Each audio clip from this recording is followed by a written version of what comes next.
Today's video starts the morning of our 4th day in Scotland, which was May 7th.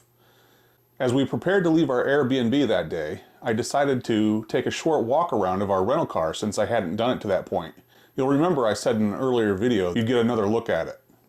You did see a side glimpse of the car outside of the church in Fortingull, but now this is a better look at the car that we were privileged and blessed to drive around Scotland in for 2 weeks.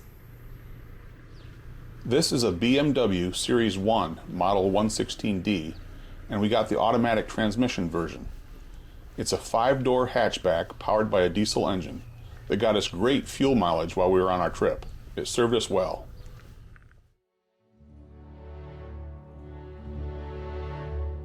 With our quick walk around complete, we were preparing to head back toward the A82, which is the main route of travel down what is known as the Great Glen that cuts diagonally through the middle of Scotland from Inverness to Oban.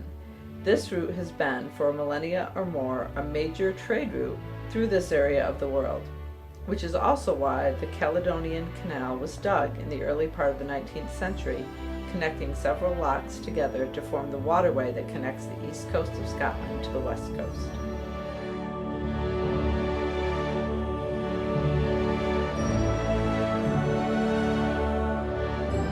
Although you did see much of this drive out to Dorney in our last video, our camera battery died before we arrived, so part of the trip was missed. At the risk of showing you some more of the incredible scenery we enjoyed, we'll share with you briefly some of the return trip and more of the amazing views we had.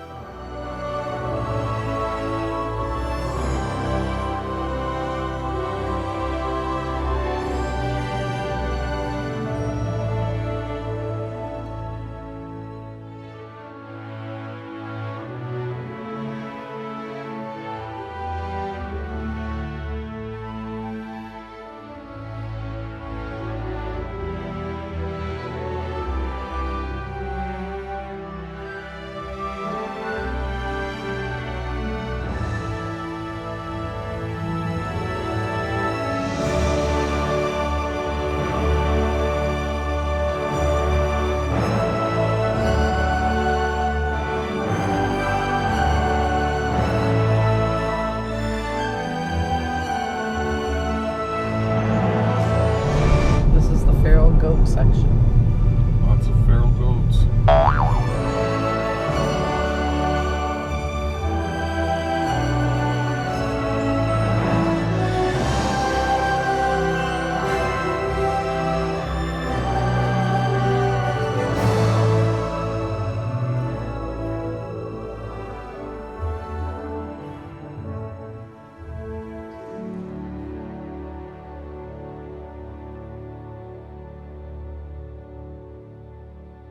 The first leg of our drive today would take us about an hour, as we had planned to make a stop to see the ruins of Invergarry Castle. We traveled back down the A87 and finally connected back to the A82, shortly after which was our expected turnoff. And hey, what do you know, it was another single-track road.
Here is the entrance to the short drive up to Invergarry Castle, which is now a 400-plus-year-old ruin that overlooks Loch Oig. It was built in the early 1600s as the seat of the chiefs of Clan MacDonald of Glengarry, a powerful branch of the larger clan Donald. Over the years, it saw many clan raids and other conflicts around its walls. In 1654, it was burned by Oliver Cromwell's troops. It was then repaired and held for King James VII from 1668 until his surrender of the throne to his son-in-law and daughter, William and Mary, in 1692. It was then occupied by the Jacobites in 1715, taken for the government in 1716, occupied again by the Jacobites from 1745 to 1746, and ultimately it was destroyed by the Duke of Cumberland after his victory over the Jacobites at the Battle of Culloden. It was then left to decay to this day, but some of its stout stone walls still remain for us to see and imagine what it once looked like.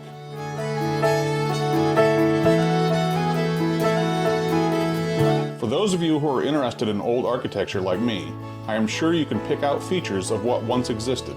Despite the fact that the wooden structure of the roof and floors have long since rotted away or were destroyed, and much of the stonework has crumbled, you can still make out details of various floors, rooms, and hallways. For instance, look at this rectangular structure here on this wall in front of us. It was clearly a former staircase that zigzagged its way up to each level of the 6-story tower house.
It was soon time to get back on the road and head further down the Great Glen. We had more miles to cover and other sights to see before we reached our accommodations for the night. Next stop, Spean Bridge and the Commando Memorial.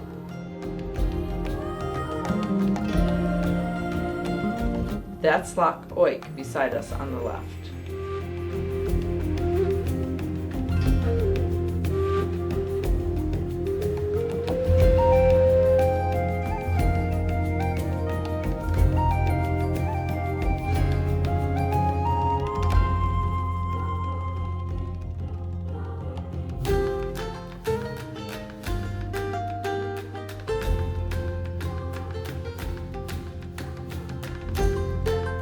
Here we'll cross over part of the Caledonian Canal that I mentioned earlier.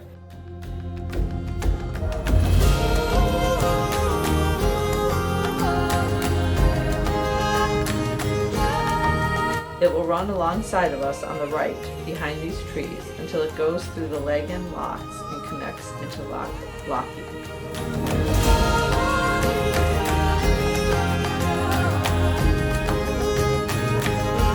And now, here we are next to Loch Lochy on our right. This leg of our drive from Invergarry Castle to the Commando Memorial in Spean Bridge would take us just about 20 minutes or so. We'll share a bit more of our trip now, so sit back and enjoy.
The Commandos, 1940 to 45.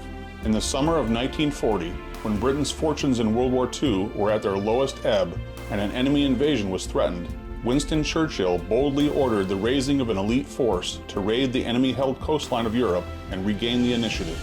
The new units, which initially consisted of volunteers from the regiments and corps of the British Army, were called Commandos. Within weeks, they were in action in Europe, later in the Middle East and the Far East.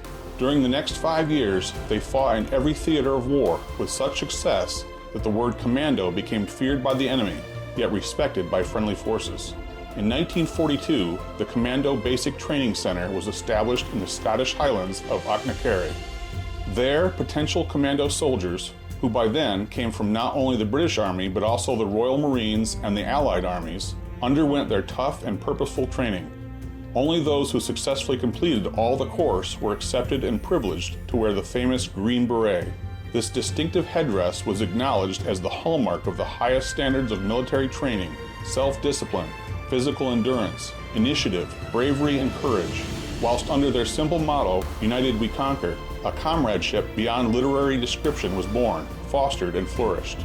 For their valor in action, the Commandos earned 38 battle honors and many awards, including 8 Victoria Crosses, but many made the supreme sacrifice. No fewer than 1,700 Commando soldiers lost their lives and others were seriously wounded. It was a record that prompted Winston Churchill to pay the following tribute to the Commandos. We may feel sure that nothing of which we have any knowledge or record has ever been done by mortal men, which surpasses their feats of arms. Truly, we may say of them, when shall their glory fade? This plaque was unveiled on the occasion of the Freedom of Lochaber being conferred on the Commando Association on the 13th of November, 1993. Well, that brings us to the end of this video segment of our trip in Scotland. We thank you for coming and sharing this video with us, and we hope you come back for our next video, which will be more of our 4th day in Scotland. Until then, thanks for stopping by the Old House on the Corner. Hope you have a great week. Remember, if you like this video, give us a thumbs up down below. It helps it get suggested to other viewers like you. And if you aren't yet a subscriber of our channel, please hit that red subscribe button down below and click the bell so you're notified when we upload new videos. As always, we appreciate your comments too. We love to hear from you.